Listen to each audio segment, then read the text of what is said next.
Bom dia, boa tarde, boa noite. Não sei quando é que você vai ver isso. Nós estamos fazendo uma série de estudos curtos, bem curtinhos mesmo, a respeito de um assunto que todo mundo se interessa.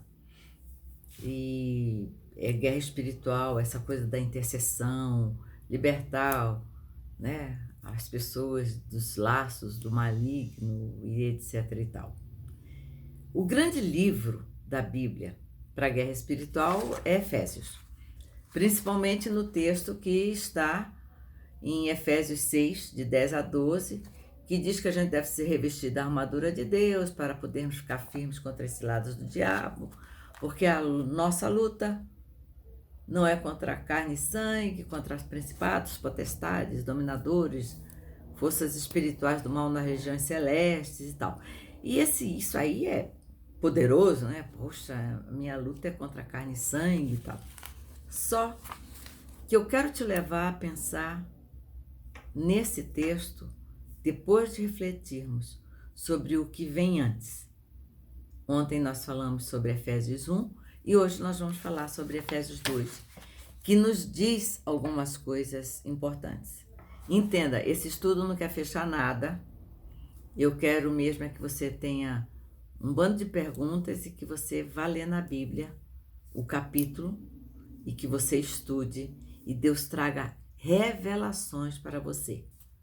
Eu não estou aqui fechando assunto nenhum de guerra espiritual e não quero ser a bambambã no assunto, mas eu quero que você seja melhor que eu e que Deus revele coisas para a tua vida.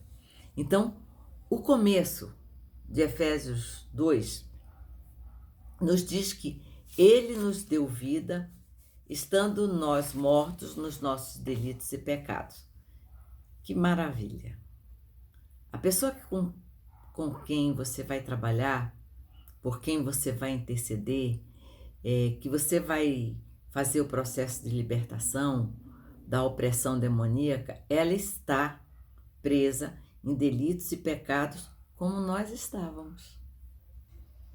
Então, isso é um consolo, porque você tem que ter misericórdia daquela pessoa, porque Deus teve misericórdia de você. Quando nós estávamos presos, escravos, mortos nos nossos delitos e pecados, nos quais andastes outrora, segundo o curso deste mundo, segundo o príncipe da potestade do ar, o tal lá que nossa luta não é contra carne e sangue, mas contra principados, potestades e tal. Do espírito que agora atua nos filhos da desobediência, o que significa que existem hoje filhos da desobediência e filhos da obediência, que eu creio que somos nós, né? Pelo menos é para ser. Entre os quais também todos nós andamos outrora, segundo as inclinações da nossa carne, fazendo a vontade da carne e dos pensamentos, e éramos, por natureza, filhos da ira, como também os demais. Bem, vamos clarificar algumas coisas. No passado, nós andamos como algumas pessoas andam hoje. Ah, mas eu nunca roubei, eu nunca matei, eu nunca adulterei. Você nunca fez isso, mas fez outras coisas. Todos nós fazemos, não adianta, até criança. Até criança. E hoje, cada vez mais cedo, fazem coisas que eu fico assim, que isso? Como é que essa criança sabe isso? De onde ela aprendeu? Tá. Segundo o curso desse mundo, segundo o príncipe da potestade do ar, do espírito que atua nos filhos da desobediência. Você precisa ser um filho da obediência. Se você quer fazer guerra espiritual, você tem que disciplinar a sua vida. Não tem outra alternativa. Nós andamos outrora assim, segundo as inclinações da nossa carne, fazendo a vontade da carne e dos pensamentos. Bem, algumas pessoas agem errado por desejo da sua carne. Carne que é carne, tá? Não adianta. Carne que é carne. os pensamentos e os desejos da carne atuam ainda hoje. E não pense que você está livre disso, porque não está. Ninguém está livre desses desejos da carne, da satisfação. Todo mundo quer prazer, não adianta.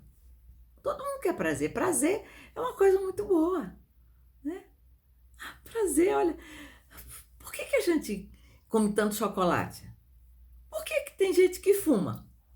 Por que tem gente que bebe? Por que sexo é uma coisa tão boa? Porque é prazer. E esses prazeres da carne, você mesmo sendo filho da obediência, você precisa admitir que tem. Se você achar que, eu estou livre disso, isso não acontece comigo, eu sou de Jesus, não funciona. Eu sou de Jesus, mas a minha carne tem desejos. E como filho da obediência, eu obedeço ao comando do Pai. Por isso eu não pratico certas coisas. Mas não quer dizer que eu não queira, não. Ok? A outra coisa que ele fala é que andamos também fazendo a vontade dos pensamentos. Então, você pode não ter satisfação na sua carne e compensar isso com pensamentos. Você conhece pessoas, e você talvez atenda pessoas, que ficam devaneando, fazendo histórias de luxúria, de amor, de sexo normalmente, em que ela está andando no lugar e aí vem uma pessoa, sabe? Pensamentos.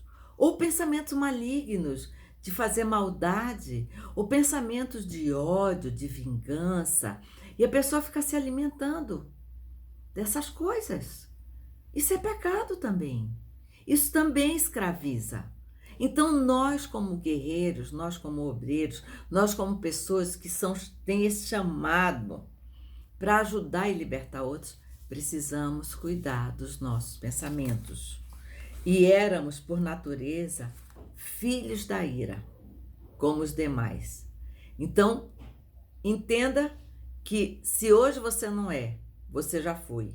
Por isso, tenha muita misericórdia das pessoas com quem você convive e trabalha. E o texto continua dizendo que recebemos juntamente com Cristo, pela graça somos salvos, porque Ele, juntamente com Ele, nos ressuscitou e nos fez assentar nos lugares celestiais em Cristo Jesus. Então, não é que você vai ressuscitar. Você ressuscitou, o que significa que você era uma pessoa morta. Morta nos seus delitos, nos seus desejos, na sua fraqueza. Então, quando você atende uma pessoa que é escravizada pelo maligno, pelos seus pecados, você precisa olhar para aquela pessoa e ver que você está trabalhando com uma pessoa morta e que precisa ser ressuscitada em Cristo Jesus, como Ele fez conosco. E a Bíblia diz que Ele nos fez assentar nos lugares celestiais em Cristo Jesus. Então, eu não vivo aqui. Eu, na verdade, como ser espiritual, vivo nos lugares celestiais. É lá que estão as minhas bênçãos. É lá que eu vou buscar tudo que eu preciso. Deixe isso claro na sua mente. Nós somos também feitura deles, criada em Cristo Jesus para boas obras, as quais Deus de antemão preparou para que andássemos nelas. Bem, para que eu sou feitura de Cristo? Para boas obras. Suas obras são boas? Porque você pode orar, você pode expulsar demônios, você pode falar em línguas, você pode profetizar, você pode fazer essas coisas tudo bam, bam, bam. Todo mundo quer, porque isso dá um holofote, é purpurina, cara, não é fácil não. tá? Eu acho que depois disso, só no Ministério de Louvor, cantar, né? É. Mas você foi chamado para boas obras. Então você precisa, eu preciso avaliar como é que são as minhas obras. E não se iluda, porque você pode mentir para todo mundo, menos para você e para Deus. A Bíblia diz que naquele dia, Deus vai olhar para muitos e vai dizer assim: não te conheço. E a pessoa vai dizer: mas Senhor, eu fui guerreiro, eu fui obreiro, eu fui pastor, eu fui bispo, eu fui apóstolo, eu fui diácono, eu fui isso, eu fui aquilo. Eu expulsei demônios, eu falei em línguas, eu batizei pessoas. E Deus vai falar assim: e não te conheço. Você me conhece. Em meu nome você fez coisas, mas o teu coração não era bom. E como do coração procede tudo, as tuas obras não eram boas. E você foi feito e criado em Cristo Jesus para boas obras, as quais de antemão Deus preparou para que andássemos nelas. Querido, você quer ser guerreiro?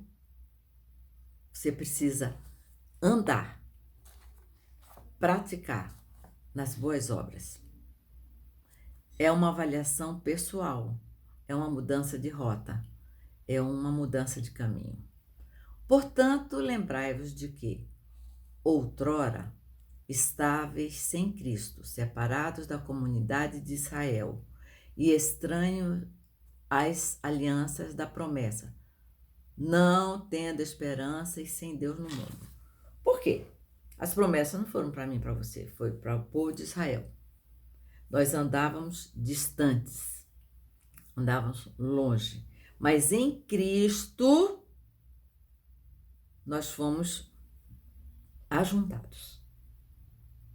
Porque antes nós estávamos sem esperança e sem Deus no mundo. Tenha consciência disso. E olhe com muita misericórdia para a pessoa que você vai fazer um processo de libertação. Não saculeje a pessoa, não exponha a pessoa, não balance a cabeça dela, não faça ela engolir meio litro de óleo, de azeite, sabe? Tenha compaixão, sem gritaria, sem exposição, porque não é gritando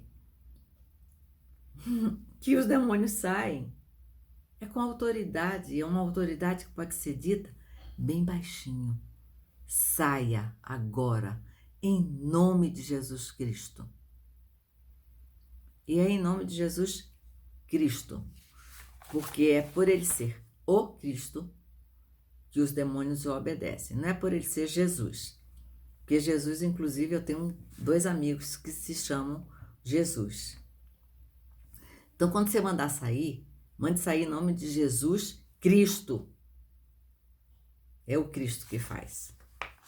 E o texto de Efésios 2, que é o que a gente está passeando hoje, diz: mas agora, em Cristo Jesus, vós, que antes estáveis longe, fostes aproximados pelo sangue de Cristo.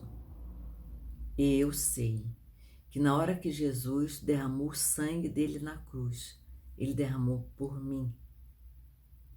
E esse sangue me aproxima de Deus. Não é porque eu sou boazinha, não é porque eu tenho um cargo na igreja, não é porque eu tenho muito dinheiro no banco, não é porque o meu dízimo é alto, não é porque eu faço ofertas maravilhosas para abençoar os pastores, não é porque eu alimento os pobres, não. O que me aproxima de Deus é o sangue de Jesus que foi derramado na cruz. E a palavra continua dizendo: e vindo, evangelizou paz a vós, outros que estáveis longe, e paz também aos que estavam perto. A coisa que o mundo busca, a coisa que o mundo procura é paz. Nós temos essa paz. Evangelizou paz. Evangelizou paz. E eu te pergunto, qual é o foco do teu evangelho? O evangelho que você prega é um evangelho de paz, e essa paz é Jesus Cristo, ou é o evangelho do medo, da acusação, do terror, do pânico, de fazer as pessoas se aproximarem de Deus porque elas têm medo do inferno e não porque elas amam ao Senhor, pelo que Ele é, pelo que Ele representa.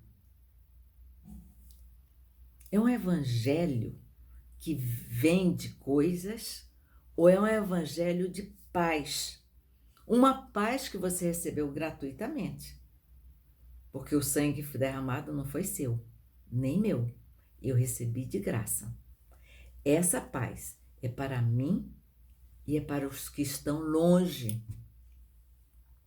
Porque hoje eu estou perto.